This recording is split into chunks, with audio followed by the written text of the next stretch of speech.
Good evening. Welcome to the June 9th Lebanon City Council meeting. Our first order of business will be the Pledge of Allegiance. Pledge allegiance to the flag of the United States of America and to the republic for which it stands, one nation, under God, indivisible, with liberty and justice for all. All right, we'll move on to the roll call members. Madam Clerk, call the roll, please. Mike Kincaid. Present. Keith Campbell. Here. Sandra Jasanowski. Here. Dick Robertson. Here. John Copeland. Here. Sierra Messenger. Present. Rob Hawkins. Here. Thank you. All righty. I think we don't have minutes because of the State Board of Accounts, so we'll get those at our next meeting. We do have a presentation tonight, but we also have two other items that'll probably be a little bit shorter. With consent of council, consent to take the agenda out of order. Consent? Okay. I'll move on to new business then. First item up here is Andrew Kern from the Boone EDC. This is concerning Project Gallant. Good evening, everyone. For those of you I haven't had a chance to meet yet, first I wanted to introduce myself. I'm Andrea Kern. I'm the new CEO of the Boone Economic Development Corporation, and I've been here for just about 2 months and drinking from a fire hose for a long time that I think I'm starting to enjoy it. So, and I'm really just genuinely excited to work with all of you in the future. So tonight, I want to share details about Caterpillar's expansion at 720 Edwards Drive in the Lebanon Business Park. Caterpillar plans to expand their existing facility by roughly 370,000 square feet, investing $25 million into real property and another $35 million into personal property, totaling $60 million in investment. So just wanted to note the two entities there that Caterpillar will be leasing from Cabot or CIVF. This expansion is set to create approximately 550 new full-time Caterpillar jobs and 129 agency positions, totaling over 700 and new employment opportunities in Boone County. Economically, Lebanon significantly benefits from this proposed expansion with $7.9 million in assessed value impact and $2.1 million in local income tax impact and an annual payroll projected to exceed $31 million, directly boosting local businesses and services here. So we are recommending a tax abatement structure to make sure that we stay competitive and support Caterpillar's expansion here in Lebanon, specifically a 4-year real property tax abatement for CIVF, Cabot, structured to step down incrementally 50% in years 1 and 2 and 25% in years 3 and 4, which will save the company approximately $761,250, and a 4-year business personal property tax abatement for Caterpillar at a steady 30% each year, which will save the company about $359,767. And I just also wanted to note the significant return on investment for Lebanon. For every $1 of incentives that we're suggesting, Lebanon should see a $7.12 return, underscoring just tremendous value and to this incentive package. So with all of this in mind, that is our recommendation to council for approval tonight. And I'd like to invite Mr. Eric Newkirk from Caterpillar up here.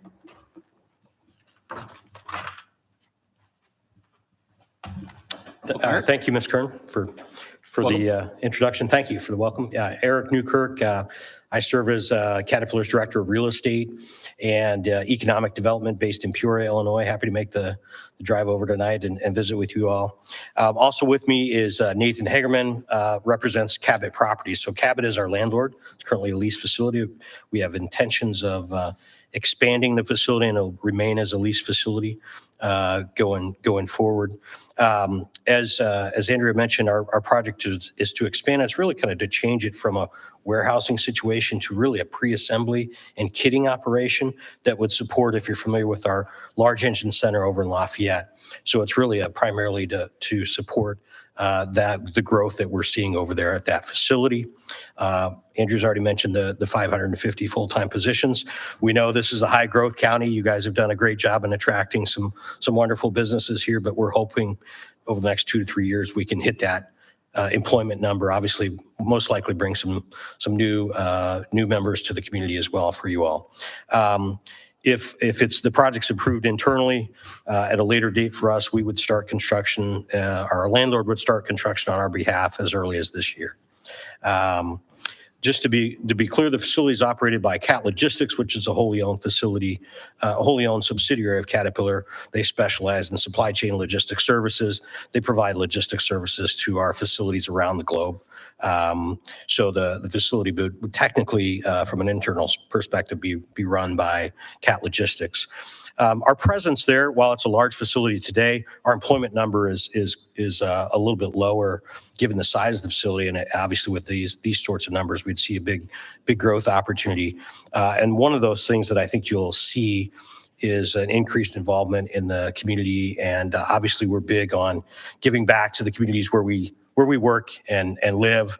And so some of the things that we promote and get involved in, certainly for our employees, is professional development opportunities, apprenticeships, resume and interview classes. These are for our hourly folks, and developmental assignments to kind of help them advance in their careers with Caterpillar.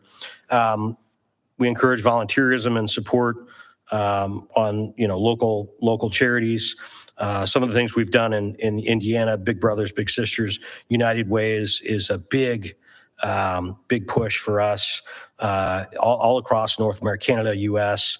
As a matter of fact, last year, Caterpillar's contributions, including our Cat Foundation match, was over $15 million just for United Way alone. So those are some of the things we get involved in, as well as Cat Foundation does a dollar for dollar match on any employees, local charities that they would have an interest in donating to. Assuming they're an eligible organization, they would also receive a dollar for dollar match. So I guess in closing, we're happy to propose this project for you all, and we look forward to being able to grow. And thanks for your consideration. If there's any questions, happy to entertain those at this time. Thank you. Any questions for Eric from the council? Thank you. Any questions for Andrea for the council as well? I'll just make a little comment that the amount of money that they are saving seems like a really insignificant amount compared to the scope of the work that they're doing and so forth. So, Yeah. I mean, we're happy to, at least I'm happy to do that. But I'm just thinking, most people would ask for more. Well, we negotiated it. Thank you, Mike. We did ask for more. Yeah. I'll let you go ahead, Mayor Gentry. I'll let you comment. I don't want to didn't see comment the too back and much. forth. I would say some of the changes too, though, are changes in the tax structure that the state legislature implemented as well recently that changed some of the deduction floors and things like that. So it's a similar package to what other companies have received, but because of the change of the way the state is allowing the depreciation schedules to change going forward, it changes some of the numbers when you look at the raw numbers on it like that. I wasn't saying I wanted to give more. Okay. I was just wanted to recognize No, fair enough. the amount. So Yeah, I think our timing was, maybe if we were here a year ago, it might have been a different answer with the new legislation passed by the state. So, Any additional questions from council? Yep. You said that this is a pre-assembly plant? correct. But I had the opportunity to visit your plant in Lafayette, which is a beautiful plant. Massive place. Yes. And so how much assembly, did it just stuff pre-assembled here and goes to Lafayette? Or? Correct. Yeah, correct. And some of that activity is being done at a facility offsite in Lafayette today. We'll continue to have that facility, of course, and that employment there. But this is to really increase the production and the volume that the main plant that you visited can generate through. So it's really the pre-assembly and the kitting, getting that ready. So when it's on the line, it's a lot quicker assembly time so that we can increase our production there at the plant. is it the engines that you're doing here? Correct. This wouldn't be the engine blocks themselves, but all of the what we call dressings on the engines, all the the kitting, all the wiring harnesses, those sorts of things. Those are the types of things that we would make ready so that when they arrive at that large engine center in Lafayette, they're ready to bolt on and ready to go. Yeah. Thank you. Yeah, you're welcome. Okay. Yep. One question. We got our kids today in high school and so forth. We're trying to get them into trades and all kinds of stuff and maybe manufacturing jobs of some kind of, and just in case they don't want to go to college. Do you offer any kind of incentive programs like that for for high school students to give them an opportunity to look to something else. Yeah, I mean, as you can imagine, with a company like ours, we've been promoting the trades long before it was cool to promote the trades, right? So we're always looking for, the best and brightest and the hardest working folks that want to help contribute to our team. This is a pretty large headcount growth even for us. This is a pretty big number. So we expect to have to pull out all the stops. A lot of times we will go into high schools and at their allowance and just kind of explain a little bit of what we do. Certainly, we love to offer tours to let them know, hey, this is not the old maybe dirtier factories that maybe we're all used to. This is a clean, much cleaner environment, better work environment. We've worked hard over the last several decades to make it a place where young employees want to work and show up every day and advance in their career. So I don't have the specifics on what types of programs, but I do know, given the environment here, the economic environment, that it'll be a challenge, I think, to get folks. And so we'll have to roll out the red carpet and use all of our programs to try and attract folks to our facility. Yeah, great question. Yeah, please. I'll just add that they have changed some of the high school diploma requirements. And so the EDC is already working with all of the school districts right now to kind of understand what that means. And that will have a trade seal. And so we'll be coming to some of those employers so that we can figure out, what the path forward is. So, yeah. Thank you. Any additional questions? Okay. Thank you all very much. Thank you. So you guys all received the briefing packet beforehand. So we took all that language and put that into this resolution. So I'll have Rob read. So Rob, if you read that resolution 2025-18, please. Yeah, thank you, Mayor, Council. This resolution 2025-18 is a resolution of this council regarding certain personal property tax abatement deductions for Caterpillar Inc. and real property tax abatement deductions for CIVF 7-IN 1B01 LLC. So I won't go through it verbatim, but Exhibits A and B address the fact that this subject property is in an economic revitalization area, and that was done through resolutions 2016-4 and 5 several years ago now. Caterpillar, along with CIVF, again, has advised that it intends to expand its logistics facility located at 475 South Mount Zion Road. And again, that's described more particularly in Exhibit C. The applicant is collectively defined as both Caterpillar and CIVF, and they've submitted the SB1s for both real property and personal property that are set forth in Exhibits D that you've seen, and it outlines again what Andrea addressed for you. So this council finds then that the proposed project will be located in an area which has been confirmed as an economic revitalization area pursuant to Indiana law. The Form SB1s submitted by the applicant are hereby approved. Based upon the information in the SB1s, the council makes the following findings. The estimated value of the applicant's project shown on Form SB1 is reasonable. The estimate of $35 million as the cost of new logistical distribution equipment to be installed is reasonable for projects of this nature. The estimate of $25 million as the cost of expansion of the existing manufacturing facility is a reason for projects of this nature.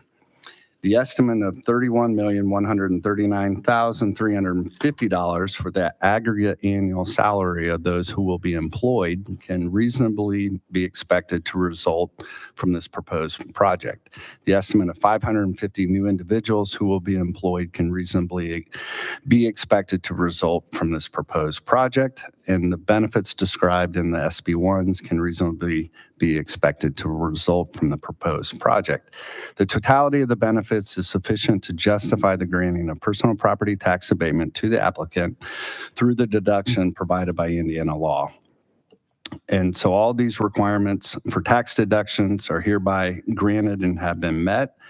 And Caterpillar's request for personal property tax deductions is hereby approved. Again, that's 30% for years 1 through 4. CIVF's real property tax deductions in years 1 and 2, again, is 50%, and year 3 and 4 is 25%. Pursuant to Indiana law, this council shall cause to be filed a certified copy of this resolution to the Boone County Auditor, and it shall be in full force and effect immediately upon its adoption. Thank you, Rob. Any questions for Rob concerning the resolution? No, sir. Okay. Any public comment concerning Resolution 2026-18? Okay. Further council discussion, comment, or motion? Make a motion to approve resolution 2025-18. We have a motion to approve. Is there a second? Second. Second from Rob. All in favor, say aye. Aye. Those opposed? That is approved. Thank you very much. And we're excited to have you guys' expansion here in Lebanon. So excited to have Caterpillar having a bigger footprint here. It'd be very exciting. Thank you. Okay. Next item up here on new business is Resolution 2025-17. This is additional tornado siren. Chief Bats.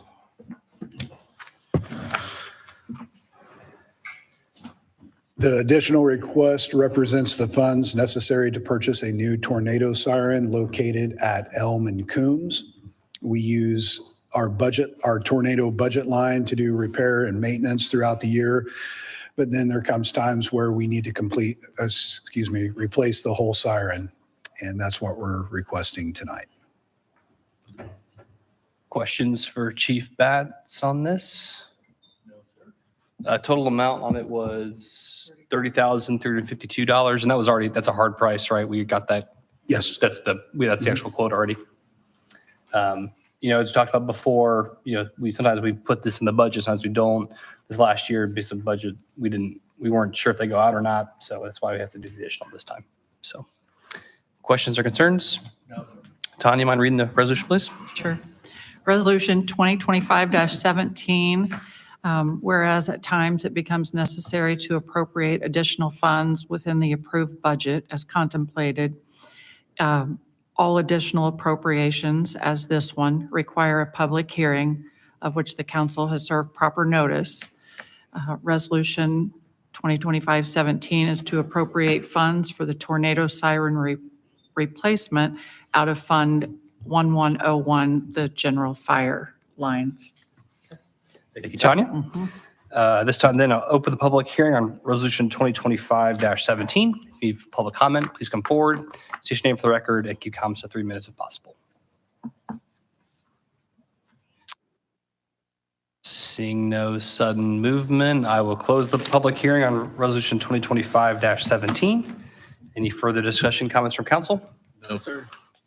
I, for one, think we should replace the tornado siren, so we'll entertain a motion. I'll make a motion we approve resolution 2025-17. Motion to approve in a second. All in favor, say aye. Aye. Aye. Those opposed? All right, that is approved. Thank you, Chief.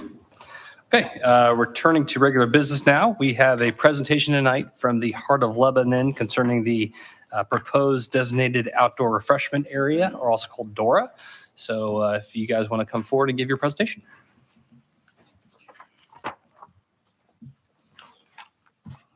Good evening, Council. Thank you for taking the time to hear from me. My name is Rob Crawford. I'm chair with the Heart of Lebanon for the DORA project. I am also an owner of property here in Lebanon. I own 111, 113 West Main Street. That's the house of the 1830 Chop House. And 115 West Main Street, which is Lane and Brown Sporting Gear. The DORA program is a project that we launched in the spring of 2024 and began exploring what a DORA would look and feel like for Lebanon. And so this evening, I've had a chance to sit with many of you and discuss this and get your input on it. City leaders, we've had a chance to meet with business leaders, other community leaders at the churches in the downtown area. And it's helped shape this from where it started to where we are this evening. And so what I'd like to do this evening is start this conversation and invite some of the local business leaders to come up and give their thoughts on it. Take some input from you, field any questions that you may have. Again, we've covered a lot of ground here on this. So what is a DORA? The DORA is a designated outdoor refreshment area. This was a law passed by the state of Indiana in July of 2023, allowing for designated areas in communities to have what they consider open carry of alcohol containers, so that it makes it a little easier to streamline processes when having events. It helps as a tool for promoting the linger longer portion of your downtown area, allowing people to mingle between, say, a designated permittee, being a restaurant or a bar, and local small shopping. So it's a great tool. Really, the things that we've talked about were, it ranged from liabilities to times to how it could be utilized, the pros and the cons of that. We started with a great big package. Hey, let's do this. We spoke with a lot of different community leaders from different areas of the state that had DORAs. They had DORAs that ranged from following exactly what the state of Indiana, what they allow you to sell alcohol, as far as 7 days a week and times that followed, to a more condensed version. And through conversation that we've had with many of you, we've kind of scaled that back and came to more of a soft launch approach, if you will. You'll see in the presentation there, it's even got handwritten notes scratched in there because this thing has evolved as we've gone along. One of the examples was when we started, we had the time set a particular earlier set time. And when we went to the Presbyterian Church and spoke with them, and they said, hey, well, we've got the daycare and we'd really like to see this thing pulled back. But other than that, we're for the most part in support of this. And so again, that ebb and flow and a little bit of kind of dancing, if you will, we were, okay, let's move that needle. And then some of the concerns that some of the members that sit here now have brought to us, hey, do we really need to do this? How about a softer launch? How about a smaller portion that we can bite off? We can get some measurables on this thing as we launch it and see what the successes are for the small businesses. Get the feedback from the community leaders, from business leaders, and from the public. You're going to see some of that information shared with you this evening as well, as far as some polling results that we've had from the community. And then, of course, we've got some small business leaders here. I'm going to start with, if I can share with you the proposed map. And do I need to do anything, or will this? Should pop up here. Okay, Yep, there we go. Great. Again, this is how this has evolved. You'll see the hashtag that circles the square. That's where most of our small businesses are located in the downtown district. The extension there on Main Street was actually brought up, and you'll hear from those business leaders. They approached us as they started to hear about this, and we're having these communications. And they said, hey, we would really like to be involved in this. We see the benefit of this, the potential benefits of this. Can we be involved in that? So we'd already, as you see, Main Street extends out. We had already spoke with Presbyterian Church. So then we said, okay, let's go to the Christian church there at the end of Main Street and corner of Park and have a conversation with them and see what their thoughts are on that. And that was a successful conversation. So it allowed, again, for this program to grow and evolve and it arrive to where we have today. So I am, at this point, going to field any questions that you may have initially for me. Hey, Rob, could you, before you do that, could you touch on the proposed, I know we have it here, but could you touch on for the public watching at home, the proposed times and days of the DORA? Absolutely. So where do we have that written? There, we started with the 7 days, the time frame that the ATC allows for service. And then we've scaled that back to the following. It's Thursday and Friday, 5 PM to 10 PM, and Saturday, noon to 10. A lot of that's going to parallel when we have events on the square. So again, it'll make it easier to streamline how we set up events, how permitting works for events. But then again, it makes it more inclusive for our small businesses to, rather than being roped off or blocked off from that event, to be a part, to feel more a part of that event, allowing people to linger in and out of that particular event and maybe get some more exposure to those small businesses. Questions for Rob at this time from council?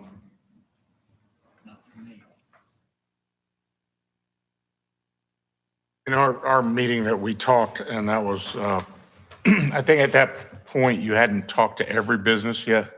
Have we gotten every business talked to, and whether for or against, or?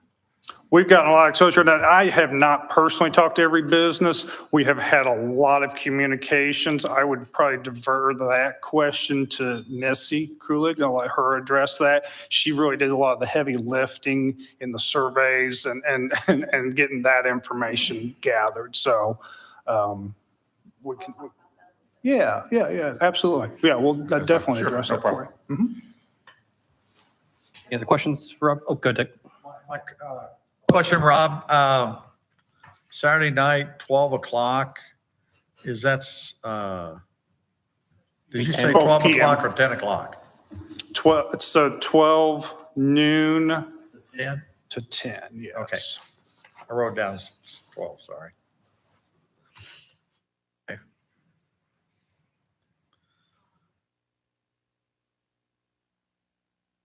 All right. You want to have the business owner speak then? Absolutely. We'll Missy, or start with whoever. Mr. Austin Schultz of Clues Brews.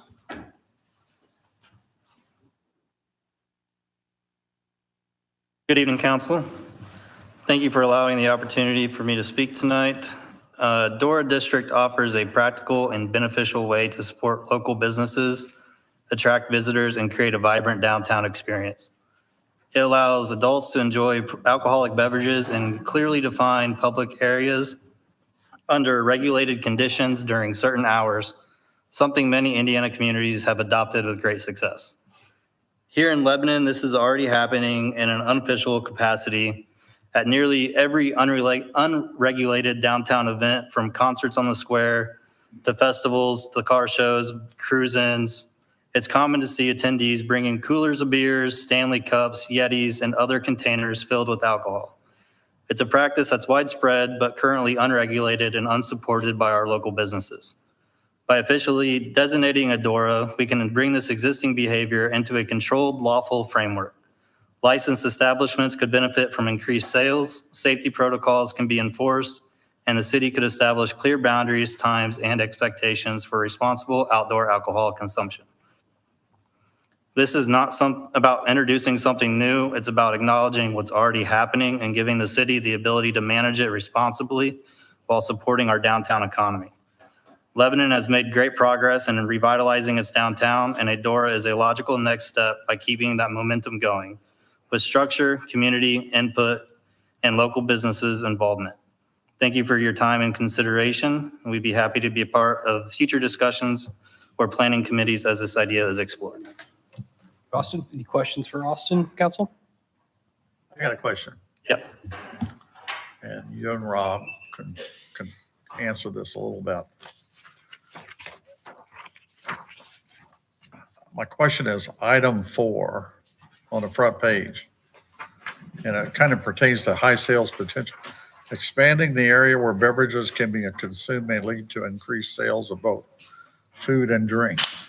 It kind of seems like to me that we've already done that by approving outdoor seating for the different restaurants downtown around the square. We've already given you that opportunity to have increased sales with food and beverage outdoor.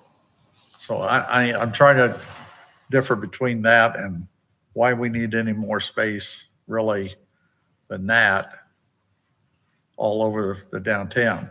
And then you also made a comment a while ago and about different, I'll say events that have been downtown where there's been alcoholic beverages sold downtown. Were they sold downtown or were they, people brought them in? People are bringing them in like personally in their own Yetis. In their own Yeah. coolers. Yep. Okay. Yeah, I can see that. So is that going to stop then? I don't believe that it will completely stop, but I believe that it is a step in encouraging people to not hide it as much and allowing the businesses that are selling the alcohol, they have people and staff in place trained to notice, signs of impairment and cut them off, as to where people kind of bringing them in on their own free will. There is no regulation there. And, at car cruise ins, you got people drinking and leaving in a vehicle. You don't know how much they've had to drink. I've been in an accident, from a drunk driver myself. And, when they pulled him out, he had beer cans rolling out of his vehicle. So, if there's some kind of, way to bridge that gap and kind of regulate it, I think that would be a good step forward. That's for the special events, right? When you notice that? Do what? That's during the special events that we have downtown. Currently, yes. So you said it can't be regulated, but can it be regulated with DORA? Because they can leave your place and go somewhere else and you have no clue, and the other place doesn't know either. So I don't see how that's going to be regulated any differently. Well, let me speak to that, help him out here. A couple of things that we'll cover. And I've got my server's license as well, as I've bartended at the Chop House. And as a licensed server, you're trained to understand what to look for when somebody has been overserved or they're getting to that point. But we are the key holders, the gatekeepers in that regard. So Austin's, one of the parallels he's making here, he's saying, hey, people are coming in. No, we're not going to completely stop that, right? I think everybody sitting here knows that we're not going to completely stop it. However, it does give us a little better, broader touch on this, because if you have a specified cup, the DORA cup, and it says DORA on it, then the officials working when we're talking specific events, now we're going to stay focused on when we're hosting events, they're going to know that person, okay, they've been carded, somebody's touched that person, felt that person, so to speak, and they got their eye on that. If that person was over at Austin's getting served, and then they get another one, and then they go to Four Fingers and get served, but then it starts to catch up with them, and they walk into the Chop House, and they come to me, and you see their glazed over eyes and the red eyes, and they start to slur their words, then it's my responsibility legally to say, hey, you've had too much. We got to stop here. And that would happen anyway, though, wouldn't it, if they were promoting and going around to the different bars and then coming in? That would happen anyway. Yeah, yes. So I think the point of that, what I was trying to articulate, was that now we have a reason for people to go from point to point, and we can touch and regulate that. Are they allowed to take that drink inside the other one? Now, that we do not allow, no.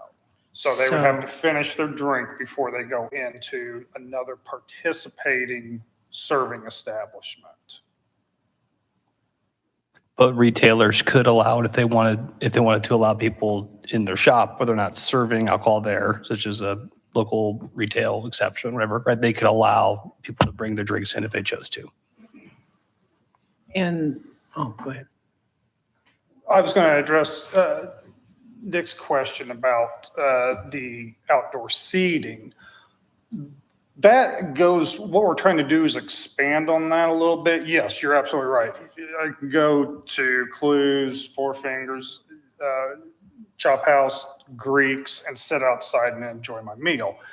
What we're trying to leverage this for is the fact that once you're done eating, or you just want to pick up, if a couple has dinner and then they have a drink and they like, well, let's walk around here. What's this little shop, this little boutique around the corner here?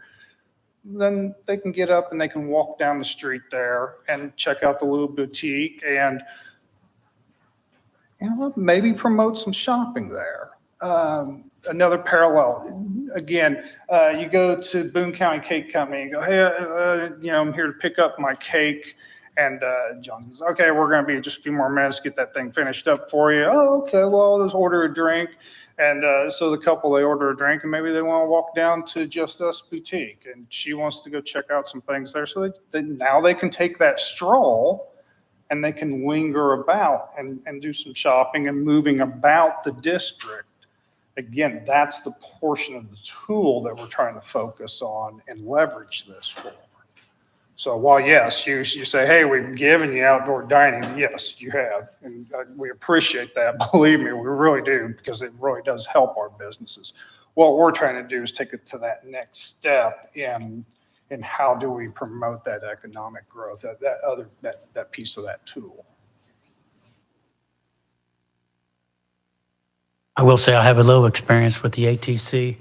I know that the servers in the state of Indiana, they're required for training. So I know that the servers have to be able to identify false identifications, intoxicated customers, a variety of things before they even get their alcoholic beverage license.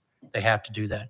I'm not sure on DORA if the new 1819 servers are allowed to serve that alcohol to the public. I'm not sure about that. I hadn't seen that in the DORA. But the one concern I do have is you talked about people walking around carrying cups and they can go place to place with no problem. I just hope that as a business owner with my employees, just because they have a cup doesn't identify them as being 21 or above, and that they would take the initiative that it would still check the ID, because with DORA cups, as an adult, maybe I can go to do 2 or 3 different places and get a DORA cup, maybe hand them off to someone else.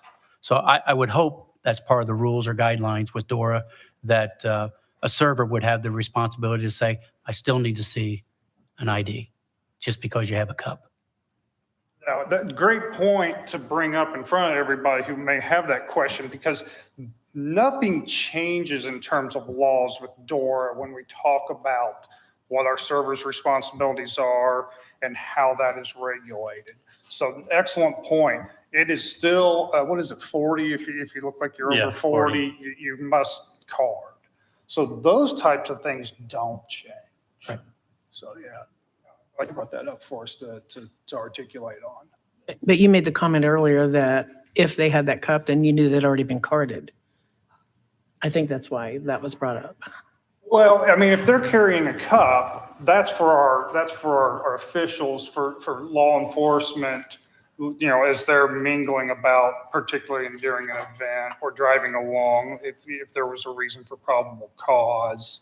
If they see that DORA cup, as long as that person's not stumbling around and sloshing the beer and they look to be, again, that 40 rule, then you have to take on good faith that they were carded, that was poured into that cup, and they were allowed to leave that establishment, and they are inside that designated DORA zone. Yes. And I have another question. It's twofold. As far as liabilities, you mentioned those earlier. What liabilities does the city of Lebanon have regarding DORA and the businesses that are there? So as far as their insurance premium going up, or if the ones that don't participate, will theirs still go up because the others did? I asked my insurance agent about this very early on, and he had nothing to give me on that. He goes, I haven't gotten any pushback on it. I haven't seen anything change on that. And I said, well, I got 2 buildings sitting in could potentially become a DORA. He goes, I've got nothing right now. What about the city of Lebanon liabilities? Oh, city of Lebanon. Well, Rob can't answer that question, but I mean, I would tell you, the other cities that have done it, they've not seen any changes. Someone walks out of an establishment completely sober, trips and falls on a sidewalk, we're going to get sued anyway, right? So it's overall, it'd be a negligible impact on our insurance. And have you guys contacted the county commissioners, since the courthouse is a county courthouse and that whole area is county? Have you contacted them to get permission? That discussion has not been had, no. Missy just did help remind me of one little detail regarding the DORA cups to help address that, is that they are not reusable. So they are just point A to point B usable vessels, if you will.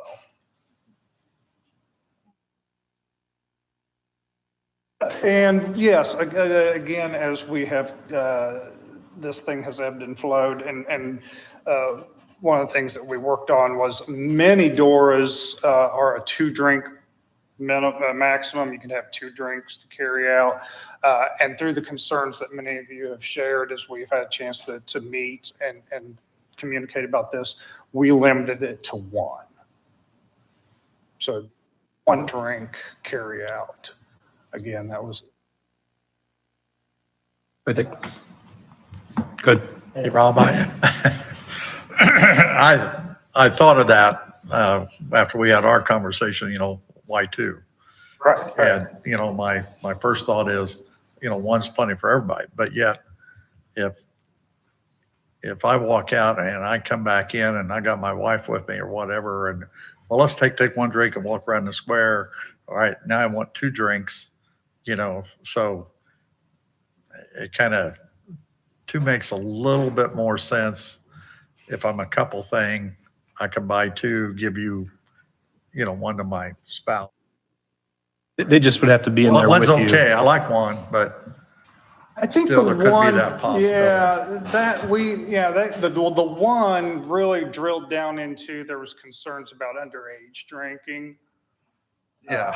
And the passing of that. And again, if you have a designated cup and the probable cause and the whereabouts, and again, we're going to have another community member that has a DORA be able to speak to that. And we have spoken with other DORAs about these things. We're going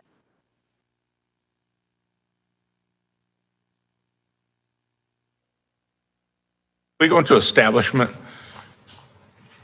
are we automatically given a DORA cup and encouraged to stay downtown and go around? Or it's something you have to specifically ask for? You would have to ask for, yes. You would say, hey, I would like to, again, the DORA, how we market that, how we bring that to the public. There's been some discussion about how we market that for the total experience, okay? The customer's experience when they're visiting downtown. Again, I'm not here to present Mardi Gras. I am here to present how do we get this tool in front of the consumer, people that can come down and enjoy the downtown area and utilize that. So how we do that, I think is going to be something where the small businesses we're going to have to all kind of come together and work on that a little bit with Heart of Lebanon. Obviously, we have to clearly designate the DORA zone. But if people know that that's available, again, as I said, they finish their dinner, and they like to kind of walk around and see what some of these little shops are about and what their offerings are. Can I take my glass of wine with me? Yeah, you can, but I need to pour it out of the glass and into this designated cup for you. And so, how that looks and feels, I think, is going to be something that the small business. Again, this is a conversation that we're having this evening that will help continue to shape that. Additional business owners or speakers? Yeah, absolutely. Hi, I am on sporting gear as well as I manage the shop house. But actually, more importantly, I run and own a business in Lafayette, Kappa Wine Bar. They have a DORA, and I think that's going to help better answer your questions. For a business owner, what I'm about to tell you is huge. We saw a 26% increase in sales. That's 11 people per day. That's unheard of. I can't buy marketing that does that. But I understand that safety is a big concern, and I think it's been since May of 2024. Yeah, May of 2024 that they initialized that. I haven't seen any crime. I haven't seen any drunk stumbling around that I haven't already seen before. I've worked in Lebanon now 3 years. I've had drunks stumble into the shop house. I've had them sit down at my booth, pass out. and DORA is in effect. I've had it down in Capo, but I haven't seen an increase since they got the DORA. I personally believe both for the retail side and the restaurant side, it'd be a huge improvement to downtown.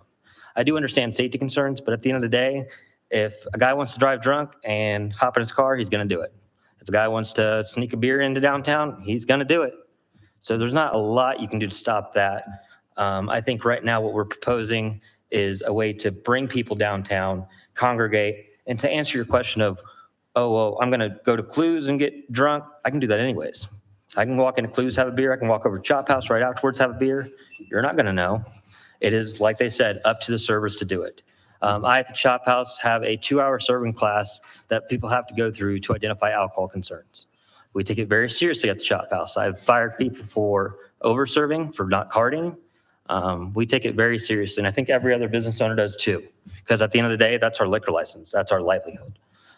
So I think by approving the DORA, you would just be empowering us to make sure that we uphold our end of the deal. Does anybody have any questions for myself? Questions? How late were you open? Were you open to 10 o'clock Thursday or every So night? the DORA downtown, and I could be a little wrong because I'm not involved in the day-to-day anymore there, but I believe it's Monday through Thursday, 5 to 10, and Friday to Saturday, I think it's 5 to 12 downtown in Lafayette. And we stay open later now because of it. They have something called the Mosey on Main Street, which is a lot like our Summerfest, I compare it to. And like I said, on a regular Mosey on Main Street, yeah, we'd get extra customers, but now that we're included in that DORA, on that day alone, we see about a 45% increase in sales. I mean, those are huge numbers. I mean, when you're talking about a small business, 3% is a huge increase in sales. Additional questions? Thank you. Thank you.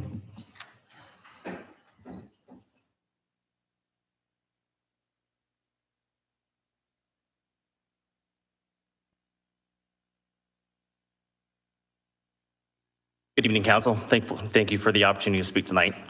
My wife and I, Stephanie Kim, own Boone County Cake Company here in Lebanon, and it's been an amazing first 2 years here in town.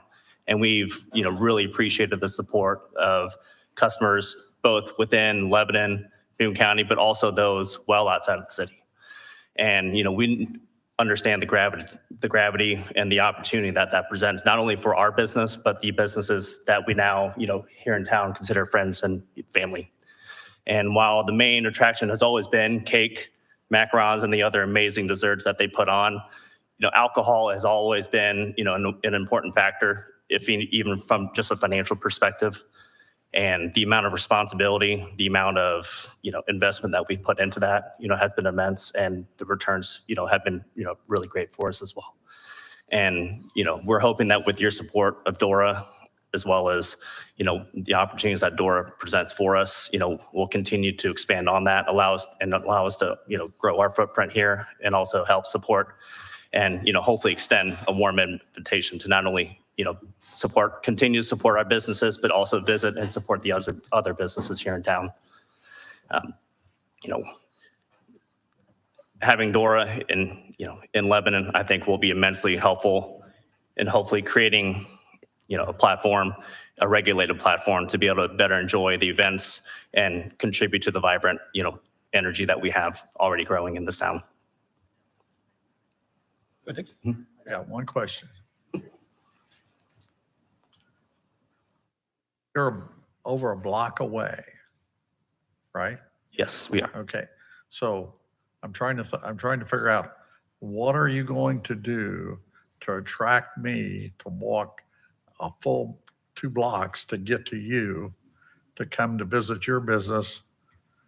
Why I'm waiting at Rob's business for an hour reservation? I got to wait an hour. I only got time to kill. I want to walk down the street. What are you going to do to attract me to walk down to there?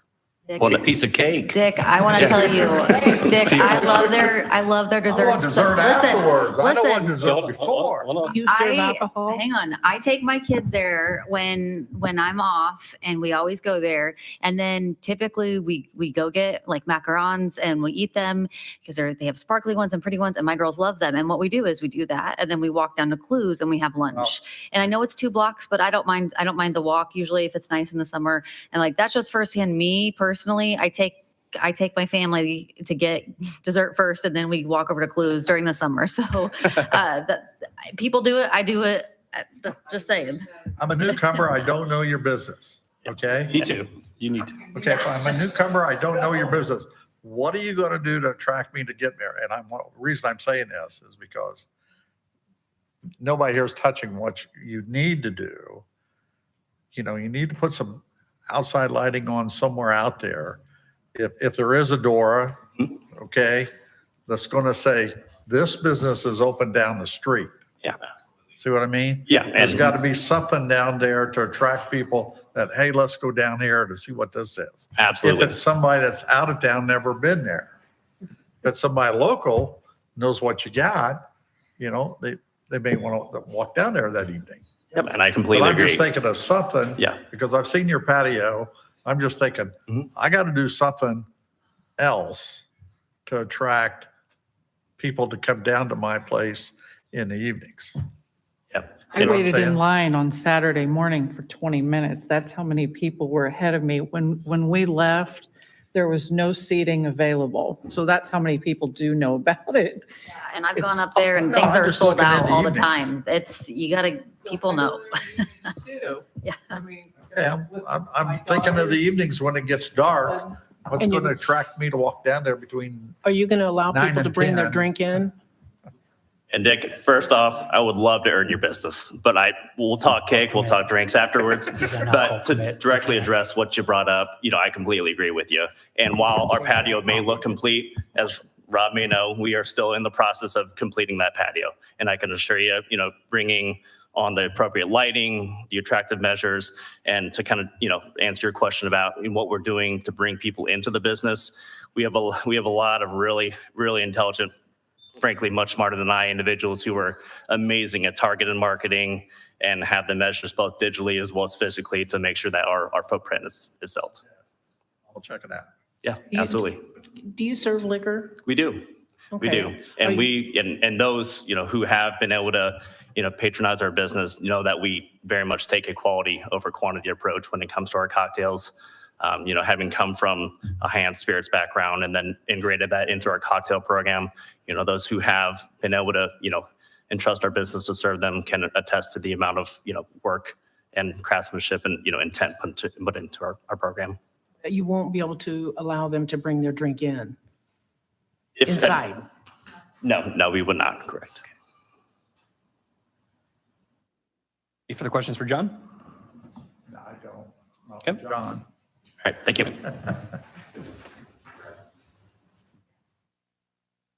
I'll touch on the drink carry from business to business. Let me articulate that the way that is commonly written.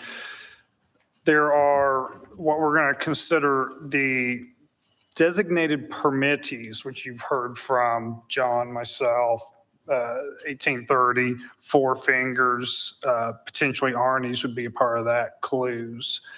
When you purchase your drink there for carry out in the DORA zone, then we'll have our downtown retailers who are participants in the DORA, and they can opt in or out of that.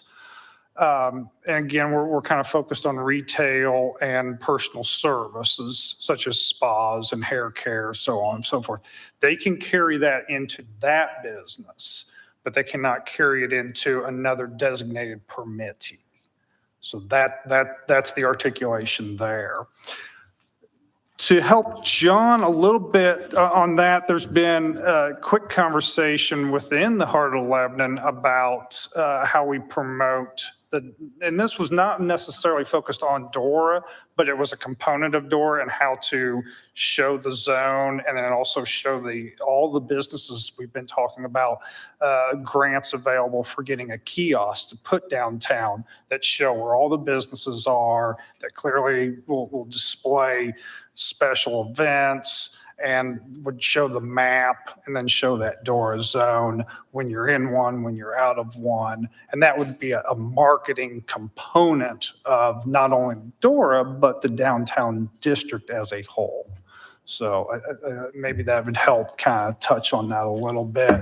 Again, this is evolving and growing. It's becoming its own little beast, if you will. So those are things that we're working through.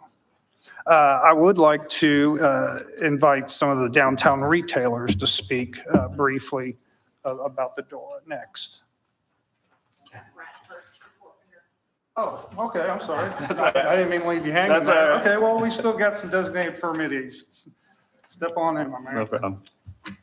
I am Brad Culver, owner and mascot of Four Finger Distillery. And, yeah, so we have a location in Westfield, which has DORA. And so speaking from experience there, it's kind of new there, but so far it's just been great for primarily for events. Some of the things that were discussed so far, like they said, you can't completely stop people from bringing stuff in, but when there's an opportunity for people to purchase and walk around, it gives them, you get more likelihood that they'll do that as opposed to doing something they're not supposed to, right? So we've seen that firsthand, is that people will come up and get a drink from us, and then they'll go to one of the other restaurants or one of the other businesses over in Westfield. And I'm certain that that would happen here in Lebanon because the downtown area is just so set up for a situation like that. Any questions for council? Okay, thank you, sir.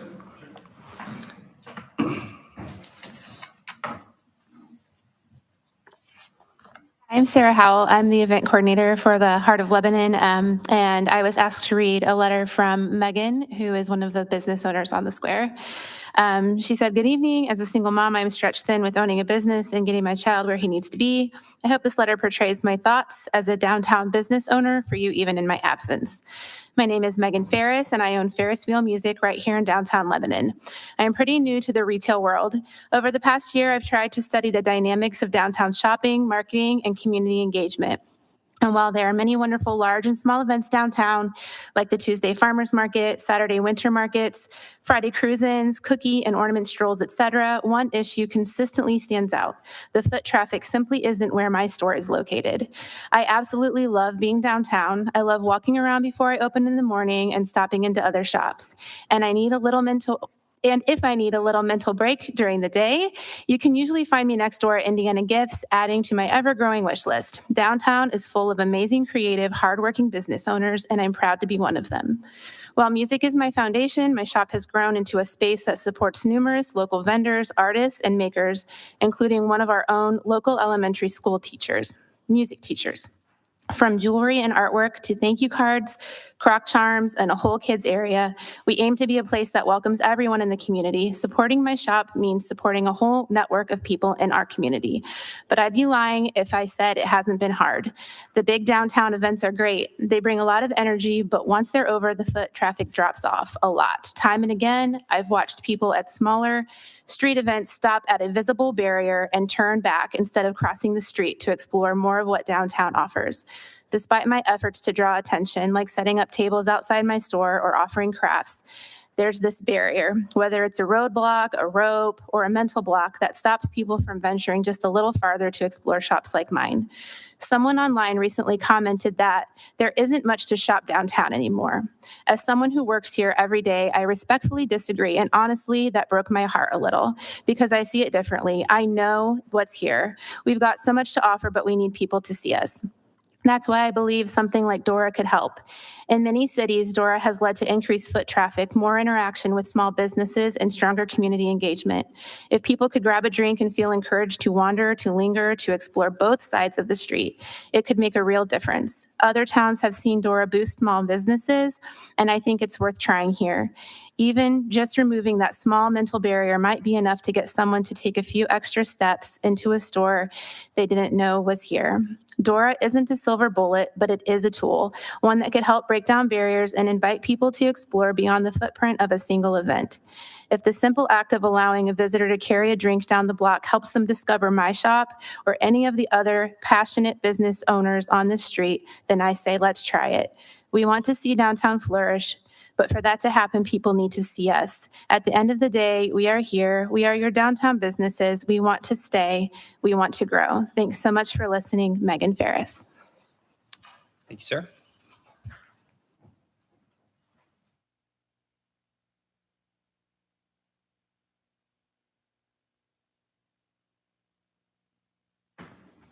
Good evening. My name is Mel McMahon.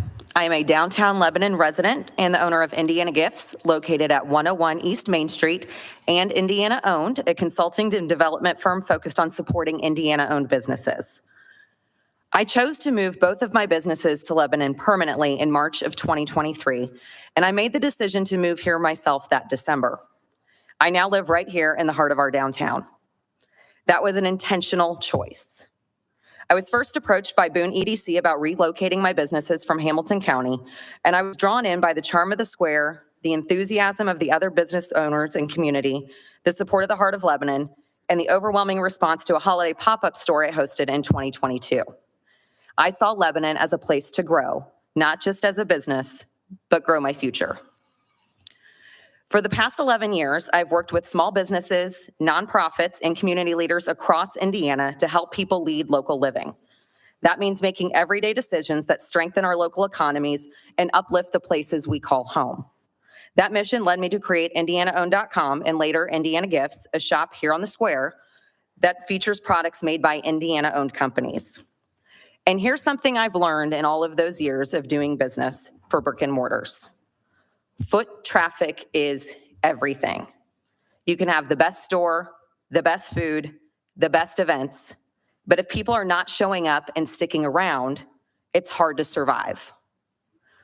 Right now, cities across Indiana are facing foot traffic challenges due to the rise in e-commerce, consumers prioritizing convenience and parking, the weather challenges we've had this year, and ongoing global and national disruptions. Downtowns across the state are looking for solutions, and cities and towns implementing DORA are already seeing success. Carmel has seen a boost in traffic and foot traffic and sales for local businesses since launching their DORA. In Fort Wayne, DORA has led to more revenue, longer visitor stays, and a more energized downtown. Neighboring cities like Zionsville, Noblesville, Columbus, Huntington, Terre Haute, and Richmond have reported increases in small business transactions and event attendance. Even outside of Indiana, DORA works. One Ohio DORA zone reported 170,000 branded cups distributed in just one season, proving how powerfully these programs drive engagement and a potential at possible food and beverage tax revenue. DORA encourages that kind of movement. It invites people to stay, explore, and engage. It turns a quick dinner into a walk around the square. It transforms a daytime event into a full day downtown. It's not about alcohol, it's about atmosphere. Now, I understand there are lots of concerns. Some worry about litter, some worry about noise, some worry about disorder. As a business owner and a resident, I care deeply about those things too. But I truly believe DORA promotes control, not chaos. People are already walking around with drinks.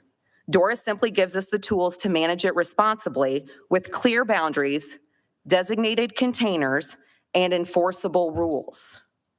We already have trash receptacles downtown. We already have law enforcement. We already have strong, committed business owners and neighbors who care. What we need now is one more way to bring people in and keep them here longer. I've spent over a decade helping small businesses grow. I know what it takes to keep them alive, and DORA is not a magic fix, but it's a strategic, tested tool, and we've seen it work in other communities. This isn't an experiment unique to Lebanon. This is a tested model already working in communities across the state where DORA has boosted downtown activity, increased business sales, and drawn more people to local events. This is about creating a more vibrant, welcoming, and sustainable downtown, a place where people want to stay and support the businesses that have chosen to plant roots here. I'm not asking you to take a leap. I'm asking you to take a step to pilot this program and evaluate it using real data, real community feedback, and real outcomes. This is about moving Lebanon forward with intention and creativity, and I hope you'll join me in supporting this step toward a more vibrant, walkable, and sustainable downtown. And for the majority of you that I have not met and have not seen in my store, I invite you to come and check it out. Spend more time around the square. Get to know me and get to know some other business owners that are here that haven't seen you yet either. We would love to have you. And we are always happy to share more about what local living looks like from the heart of the square. Thank you. No, any questions for Mel? Thank you very much. Hi, Denise Niblick, Vice President of the Board of Heart of Lebanon. I am reading a letter on behalf of Acacia that owns Liberty James, which is a boutique on the square. My name is Acacia, and I'm the owner of Liberty James, a small business proudly located in downtown Lebanon. I'm writing to express my full support for proposed DORA. As a local business, we are deeply invested in the growth and vitality of our downtown. We believe that DORA has the potential to bring positive change, not only by encouraging more foot traffic, but by creating a more vibrant, connected, and community experience for both residents and visitors. Lebanon has always had a unique charm that blends small-town values with exciting local events and attractions. Allowing open containers within a designated and responsibly managed area will only enhance that charm. It will give people a reason to linger longer, visiting shops like ours, exploring new businesses, and enjoying all that our downtown has to offer in a relaxed and enjoyable atmosphere. We are confident that with proper guidelines and enforcement, DORA can be implemented safely and successfully in Lebanon, just as it has been in many other towns across Indiana. Thank you for your time, consideration, and continued support of small businesses in our community. We urge you to vote in favor of, she thought there was a proposal, but it's just a discussion, so I'll leave that last sentence out. But thank you for helping us take a step forward toward an even more vibrant and connected downtown Lebanon. Thanks, Acacia Carney, owner of Liberty James. And if I can, I wanted to actually answer a little bit of your question from a consumer side earlier. When you asked the businesses, sorry, this is now Denise talking, not Acacia, to answer your question about why would we need extended outside seating.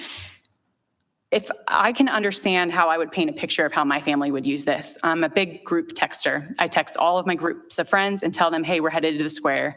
And I can tell you for sure that means my one child will want Greeks and the other one will scream for clues. And that's just like a normal time of my life right now with a 6 and 4-year-old. And I feel like one benefit of DORA is it makes that really easy to have a picnic style. Everyone can kind of get what they want and we can all meet at the umbrellas. We can hang out there. I'm not putting my child on a screen, just begging for them to leave me alone while we're waiting for the food to come out. Instead, they're playing around. They're getting to do what they do, what we see them do, what's so beautiful during these events when kids are playing outside, when we have nice weather. So I kind of wanted to speak to that. That's what I think the extension is that we'll see. And with that same vein, it's not necessarily about selling more alcohol. Like obviously this is about walking around with alcohol containers and we're talking about increasing economy, right? It's about the foot traffic. It's about the fact that when I send that message out and everybody feels comfortable being outside, that we can all grab food from a different place and maybe adults might want to have an adult beverage. I've just gotten 4 more people to come with me because they feel like this is a nice place for us to enjoy and our kids are not going to be super annoying waiting for food at the booth, right? That's what I'm thinking when I think of something like this. And from somebody who has a very high sensitivity to people drinking too much and making reckless decisions, I would say, I really think if you think about how this would be utilized, someone going in, grabbing a drink and walking around, we're actually potentially really extending the time they're taking this beverage in, and that's what you want. You want them to take longer to drink a beverage so they have more time to digest that beverage instead of slamming it and walking out the door and getting into their car because they want to leave and they want to pay their tab and give the table up. So I think you're actually going to see an extension of people, and it might be me going to a candle pour and just deciding I'm going to take my drink with me or plant bingo or something. But we're looking at that extension time for someone to finish that drink to be a safer atmosphere. So I just wanted to give those couple notes since those had been questions. But thank you so much for your time. And I believe we have the next speaker ready.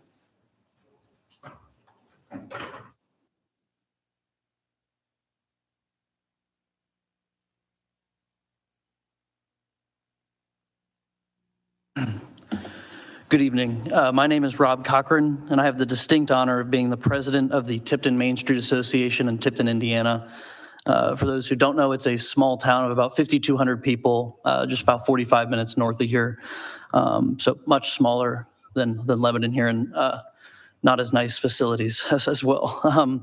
I've made the trip from Tipton this evening to speak in support of establishing a DORA here in Lebanon and to share how they can positively transform and revitalize communities. Since 2017, the Tipton Main Street Association has worked closely with community stakeholders in our city to lead revitalization efforts in our downtown. In late 2023, under the leadership of Mayor Tom Dozel, we officially established DORA with TMSA playing an integral role in its research and development. Thus far, DORA has been a tremendous success, integrating seamlessly into our placemaking initiatives, annual event schedule, and driving overall foot traffic to businesses. One boutique owner that I talked to that also is a licensed alcohol distributor, seller, said that day one of DORA, she did triple the daily alcohol sales that she does. Our most recent placemaking initiative was titled Project Rosebud, and it's a testament to the kind of momentum that DORA can help foster. With private investment from Main Street and a local family foundation, the Campbell Family Foundation, we constructed a performing arts stage in our downtown, at the Downtown Plaza. It's a once underutilized city parking lot that was transformed into a vibrant green space in 2023. This stage will now serve as a cultural anchor where live music, theater, outdoor movies, and a wide variety of community programming will take place, all in the heart of our DORA district. Residents and visitors alike can enjoy a DORA beverage, and I brought a cup for you all to look at, while exploring downtown, listening to live music at the stage, dining at our local establishments, and shopping at our small businesses. I can fully understand and respect the concerns that often accompany conversations about creating a DORA. I couldn't help but chuckle back there because we had the same conversations and concerns in Tipton, you know, the stumbling drunk into the streets. And I can here to assure you, we've had no problems whatsoever. We address those concerns through thoughtful planning, signage, close coordination between our organization and city departments, and strict adherence to state regulations. As a result, we have experienced zero enforcement issues since the DORA was established. Families continue to come downtown and shop and participate in events. Our businesses are reporting increased sales, and our downtown is more vibrant, welcoming, and connected than ever. And for communities like Tipton, that's extremely important. You know, a town of 5,200, we've got Kokomo to the north, Lafayette to the west, Westfield to the south. You know, we're the last dog at the food bowl when it comes to foot traffic. And so we need every tool in our toolbox to attract those people to our community.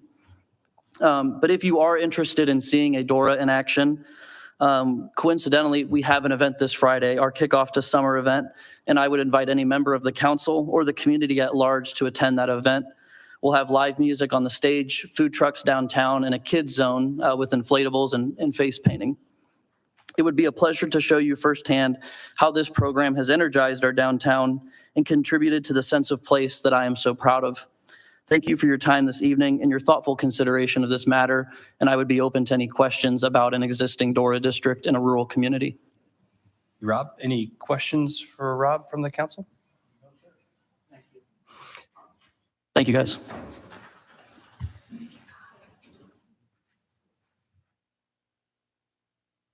Got such a great network of Main Street organizations. And when I put the call out, does anyone have anything to say about DORA, how DORA has gone in your communities?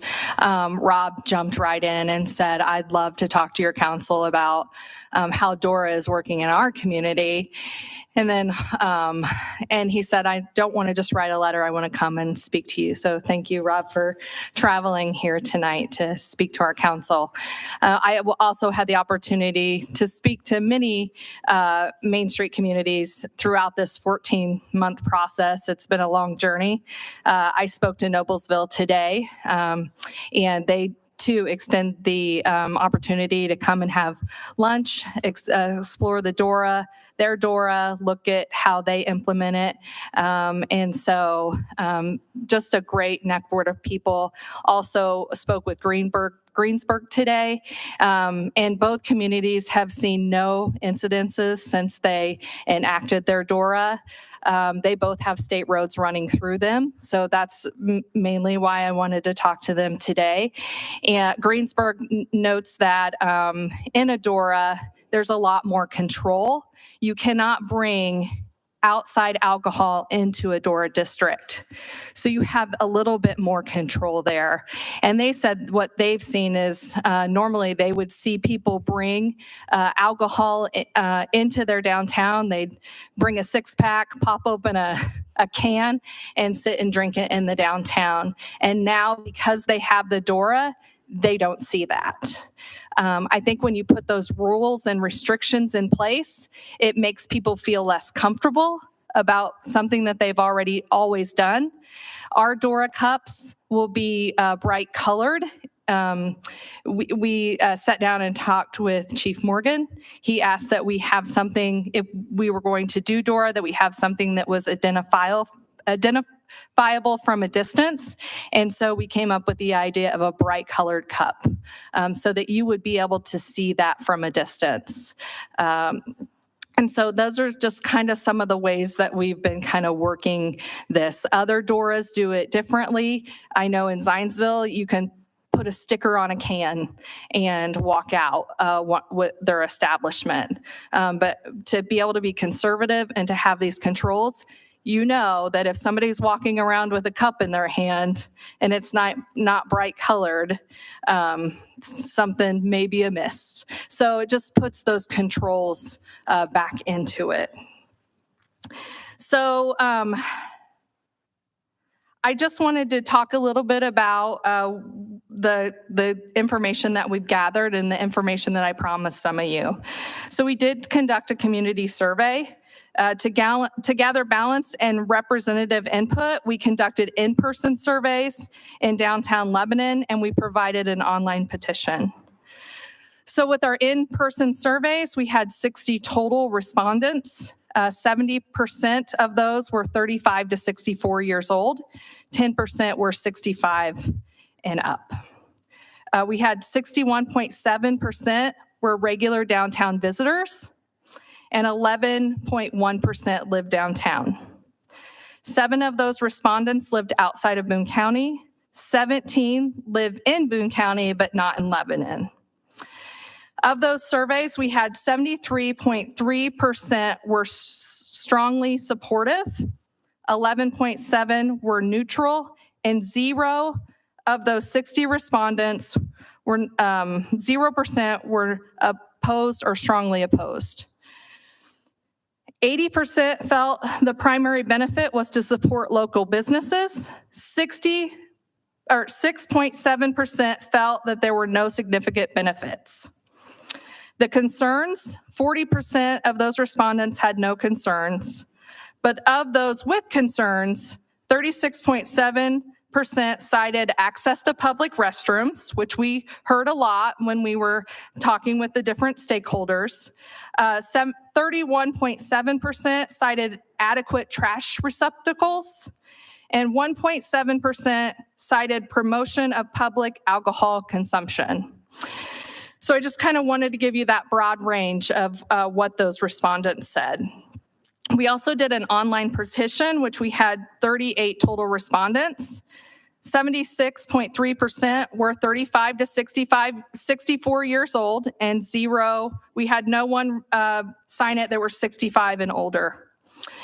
81.6% were strongly supportive of DORA, 2.6% were neutral. And you also asked me to find out what council district they were in.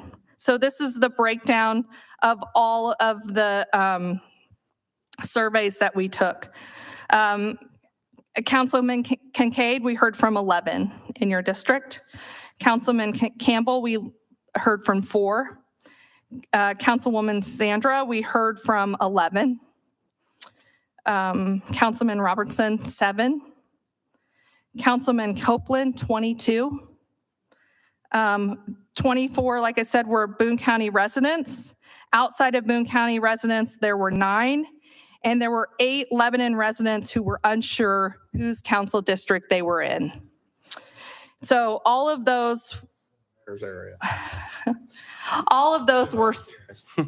respondents were supportive. So the number that I gave you was either supportive or neutral.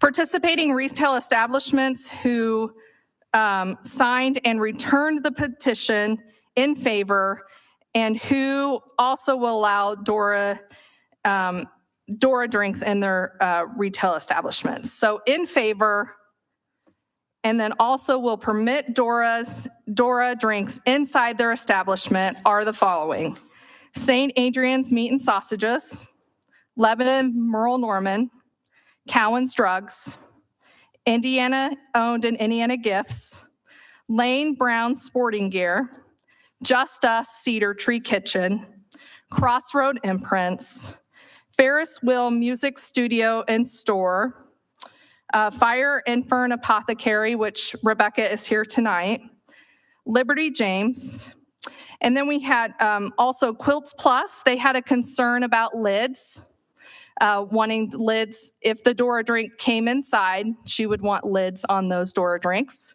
which is understandable and which we felt like that could be accommodated. And then Friendly City Games was in favor of the DORA, but they had concerns about the state road. Now, I talked to Aaron Head with the city of Noblesville today, and he looked at our state road and their state road, and he did tell me that our state road is narrower than his state road, 32, that runs through Noblesville, and which is part of their district. And he said because of that, his state road has a longer crossing.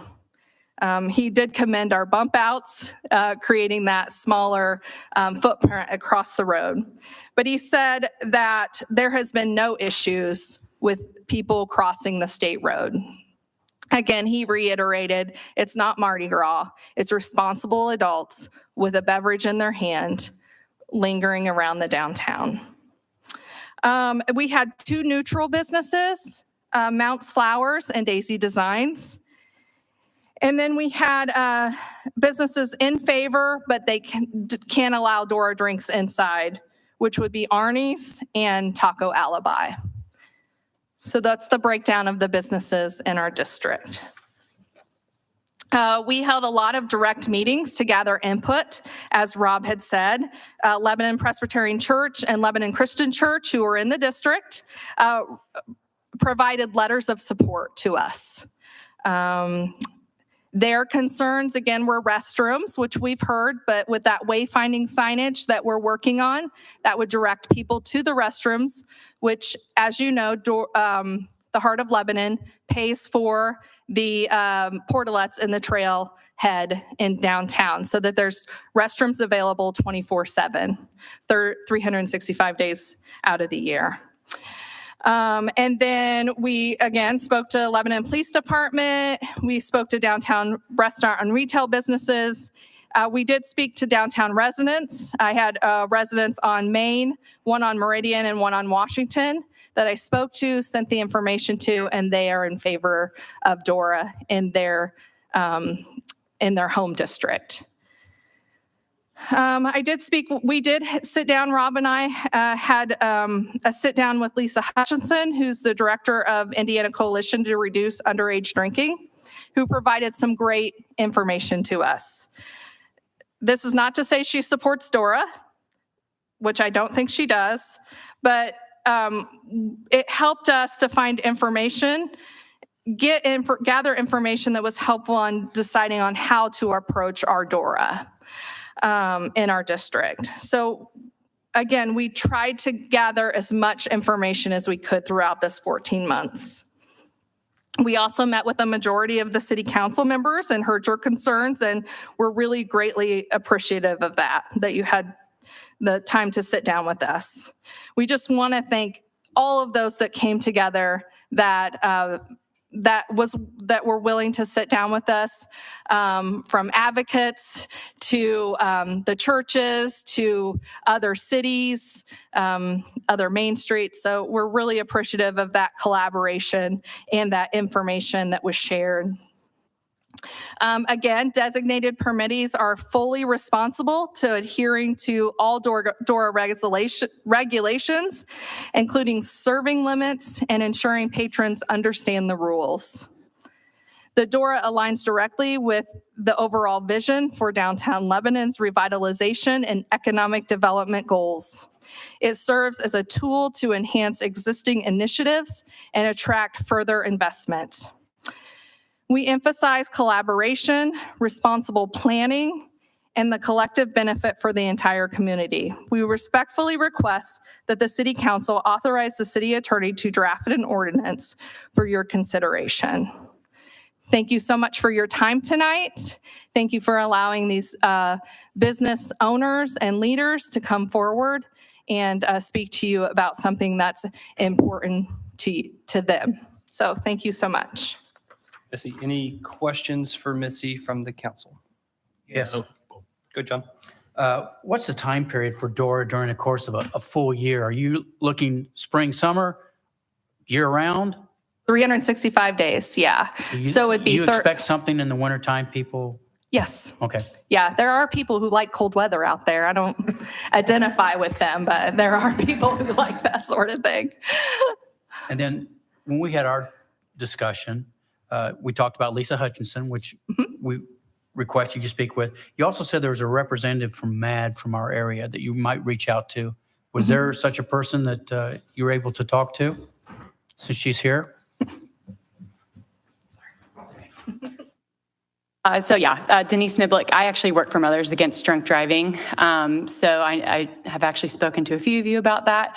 And it is my job as a program manager. I do underage prevention throughout the state. I'm not here prepared to do anything on behalf of MAD, but I've shared obviously my opinion with you, my experiences, and the importance of high visibility cups. I think one person, one drink makes a lot of sense. Because really what happens with underage prevention, you're trying to prevent easy access, to be honest with you. And we're taking that easy access away by having servers, making sure that they're paying attention. You obviously brought up a great point that the servers, Indiana is unique as a state because they do have to go through certain training that not every state mandates. So that's also important. And I have actually worked a case myself where a server had gotten themselves into a really bad situation and received more jail time because of the aggravating circumstance of knowing that they had gone through that training and knew that they had been overserved, and they got in more trouble for that. So like I said, I'm happy to answer any questions on behalf of my experience as a person. I don't have an official statement from MAD as a national organization, but I do prevention throughout the state, and that's why I think it is so important that you look at the consumption time for someone, that we're not typically drinking shots. We're not typically trying to finish our drinks right away and then get out there and having alcohol hit us while you're driving. A longer time for consumption, walking around, lingering, more foot traffic, more sales and alcohol, not per person necessarily, is going to be increasing that. Instead of having one beer, I'm going to have 2 or 3. You're looking at as a community, you had more people that decided to come out and enjoy that beautiful weather that day. So that's my personal stance from my experience in the past 4 years with MAD. So thank you. Did have another question? Okay. John? We're on the grassroots of getting this program up and going. I'm not sure I know all the inner workings on how it goes. So I didn't know if you'd reached out to Jeremiah Gillum with the excise to walk through the DORA program, the rules, the regulations, the guidelines, as he's your connection with the ATC, if he was able to provide you with information to help you get this going the correct way. We have been in communications with him. John has helped facilitate some of that. We've had some questions for him that he's answering for us. But yeah, I mean, we've read lots of ordinances that have been approved by the ATC. I think there's 33 in the state of Indiana.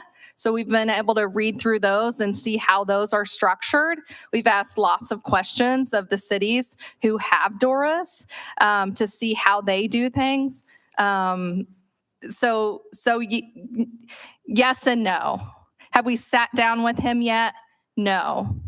But we've had conversations with him, and we've had conversations with cities who've had their ordinances approved by the ATC. Yep. Betsy, thank you for gathering all that information I asked you to gather, so that way we'd have some information. I appreciate that.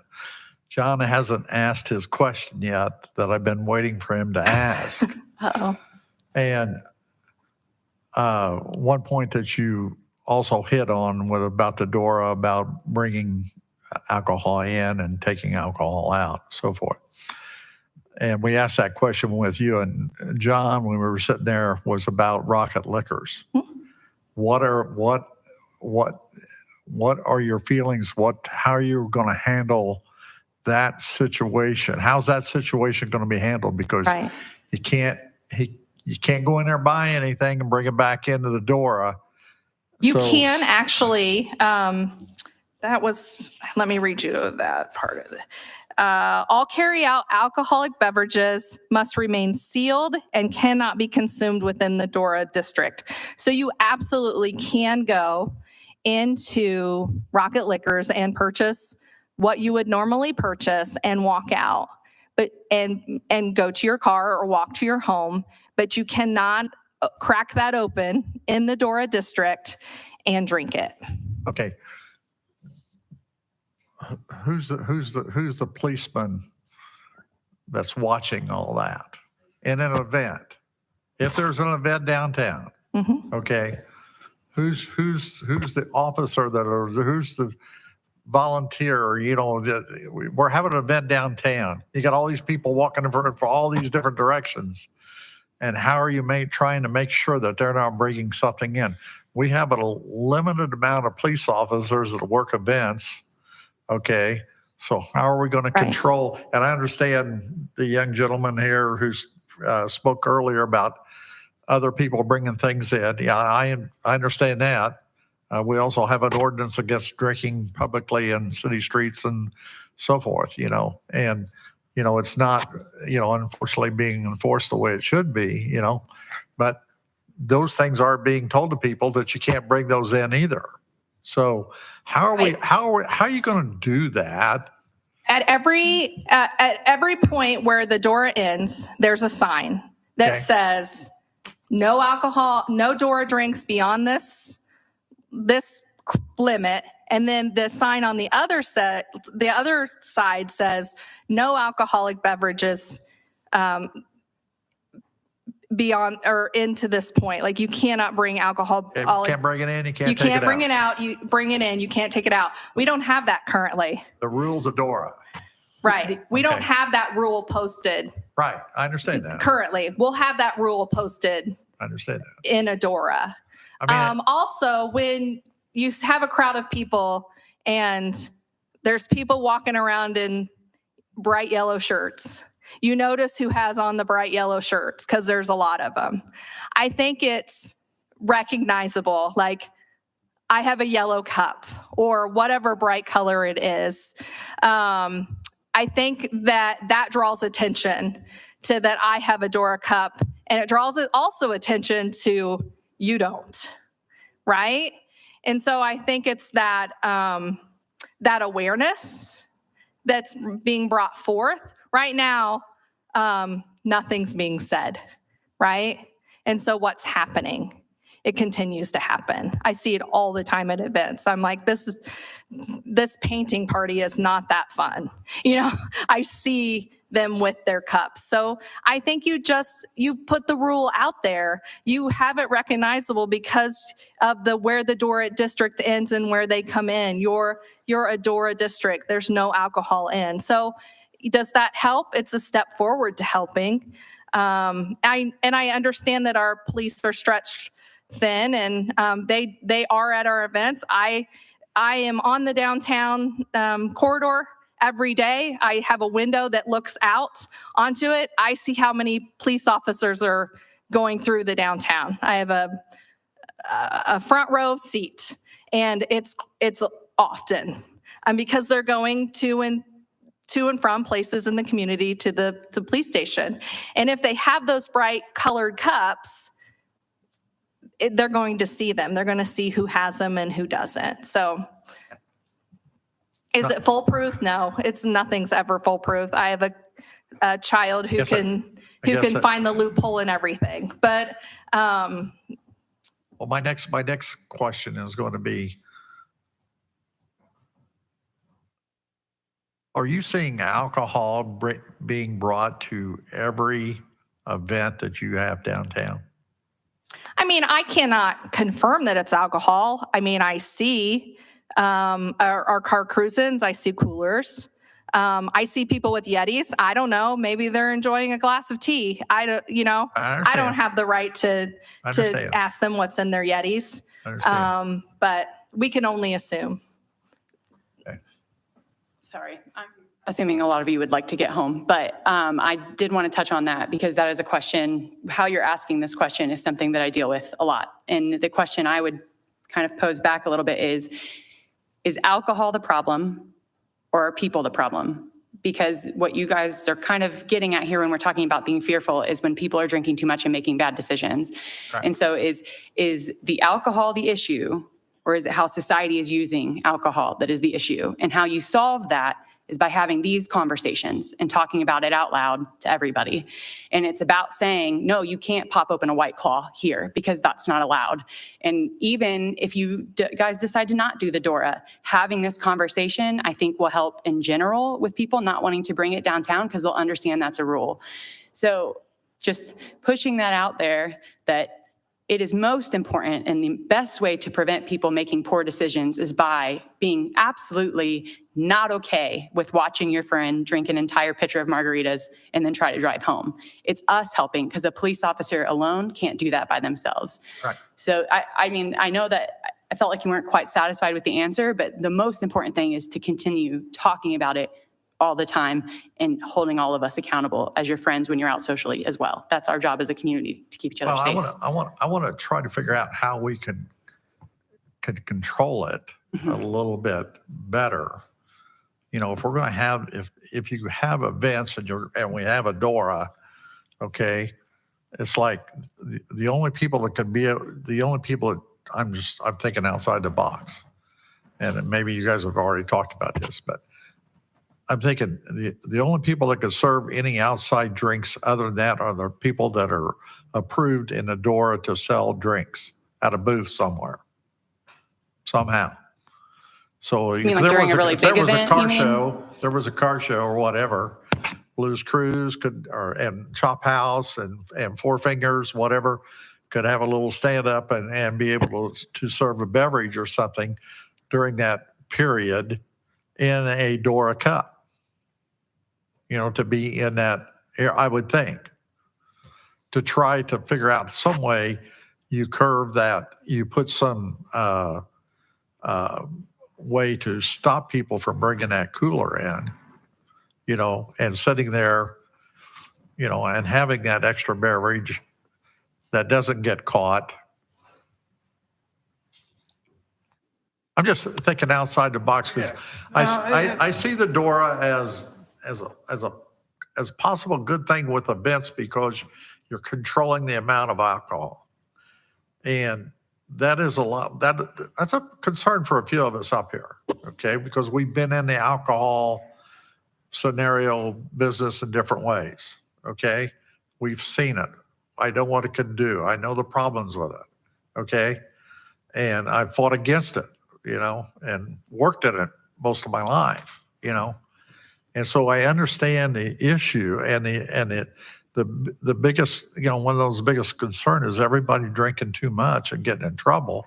And the other side of it, the biggest other problem is what is the message we're sending to our youth today? Is alcohol just free reign, ready to go anytime you want it? Is that the message we send to our youth today? I'll tell you a story. And the reason I say that, and I fought this probably 20 years ago. I was working in my folks' liquor store, okay? And I'll tell you all this story. And this was Kroger's was wanting to put in alcohol in the Kroger's. They did not have beer or wine. And they wanted to put beer and wine in the Kroger's. And I walked up to the local board that was meeting up here, okay, and fought against it. And I looked at the Kroger guy and I said, he goes, I go, why do you want to put more alcohol in the streets of Lebanon? He goes, we did a survey and the survey said that alcohol needs to be needs to be more alcohol in the streets of Lebanon. I go, you're kidding me. The weekend before that meeting, 11 juveniles were arrested for underage drinking. And I said, really? We need to have more alcohol in the streets of Lebanon. So that's, I'm an old guy that would like to have a drink on the street, and I did mine back in the day. I don't do that anymore, but I have done that. I have broken the rule in the city of Lebanon, having a drink on the city street. I've done that before. It's my day. I don't do that. I don't do that. You kind of like grow out of that, But what I'm saying is do we want more alcohol in the streets of Lebanon for our young people to see?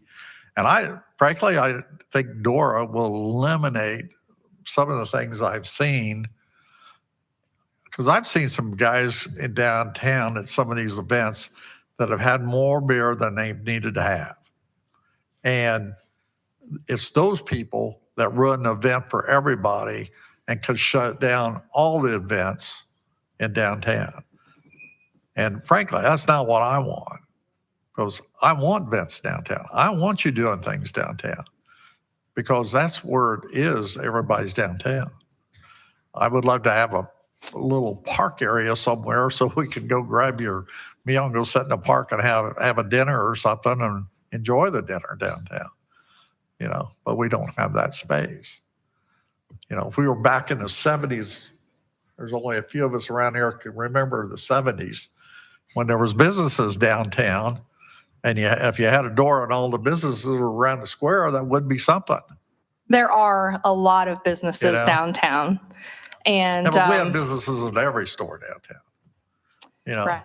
In the 70s. And, with the downtown growing, that we can get there someday. We have these buildings opening up and we can get there. And to the point about what are we teaching our children and what are we presenting to our children? DORA presents rule, regulations, and control, and that we can be responsible adults. We can engage in adult activity, having a drink, walking around, and being responsible. Do we have festival events that are more family oriented that you don't need to have that drink? We have like Christmas on the Square, which we've had alcohol before at, and it was never an issue. Early on, I think 2018, 2019. And then we have Mischief on Meridian, which is kids, but teens, adults. I mean, you see just as many adults dressed up at Mischief on Meridian as you do kids. So, alcohol doesn't need to be the main focus. We don't need to have a beer trolley outside serving alcohol in the streets. But if an adult wants to go inside and grab a DORA beer from Clues Brews and walk around with it, I think they should be able to. Is the majority of the adults probably going to do that? Probably not. Right. But can a few, if they so choose, they have that choice. I'm going to say something, and then I think we should probably come to a conclusion, because we've had a long discussion and a lot for everybody to kind of think about tonight. We've had a lot of feedback from everybody on the council and everybody in the crowd, so that way everybody can kind of digest everything that was talked about. I just wanted to give my 2 cents because I've been kind of quiet, so I'm just going to make it very quick. I want to say I think younger people would enjoy being able to do this, and I think that it's something that is attractive to families that are looking for places to live, to have events like this, to have places where they can walk around and things. So I can definitely see where this would be beneficial should the council approve that. I just wanted to give my 2 cents that I think that families and younger people moving to the area would enjoy something like this, and it was something that they would look for.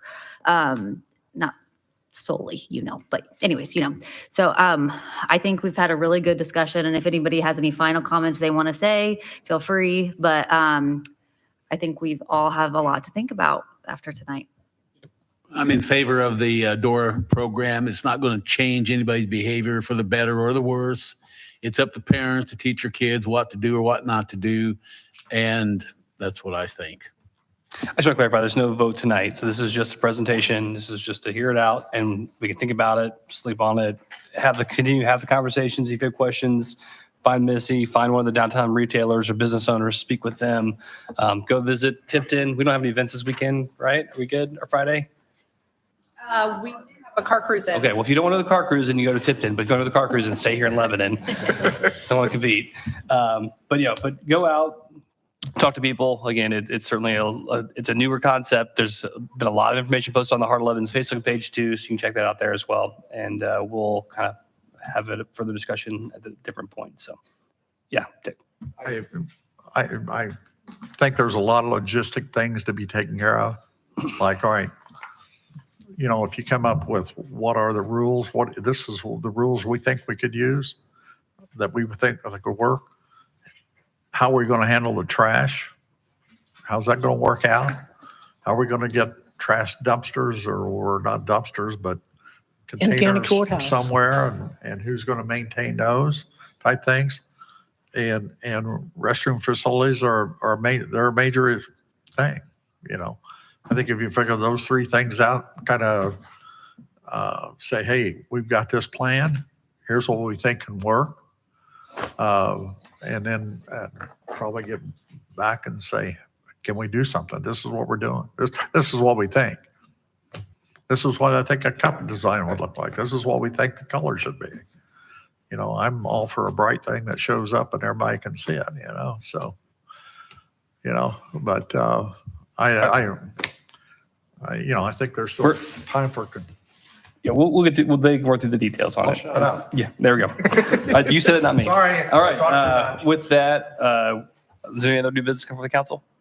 No. Okay. Sorry. I was just going to say this has nothing to do with DORA. This is just a separate thing. I know we've talked about this before, but I would appreciate if we don't add stuff on at 12 the day before. I really, really try to push at minimum the Friday before to get notice on, especially something as large of a discussion as this. I know this was a discussion. We weren't voting on anything. Yeah, and I would say there was miscommunication with Kelly in my office. I was at a whole day thing for the Discover Boone County before they just went out on Friday, and there was miscommunication. It should have been on there. Okay. So it's a issue from my office. It was an apology for there. So that it was not a intentional thing. It was not trying to spring anybody on it.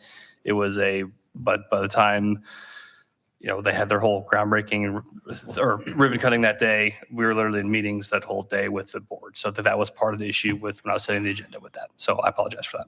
How far in advance are we going to start getting those? We always shoot for Friday. We shoot for Friday close of business, but I will say things change. That's and Friday with this, where there was again miscommunication in my office with it, and that was not intentional. So, but the Friday close of business is the goal, always.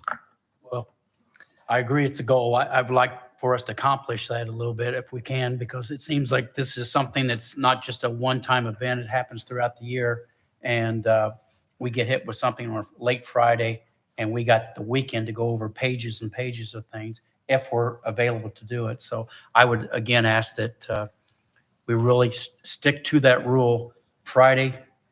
And if we were, and I respect that, and I will say that we were not voting on this tonight, and so that's why I thought it was okay to add it.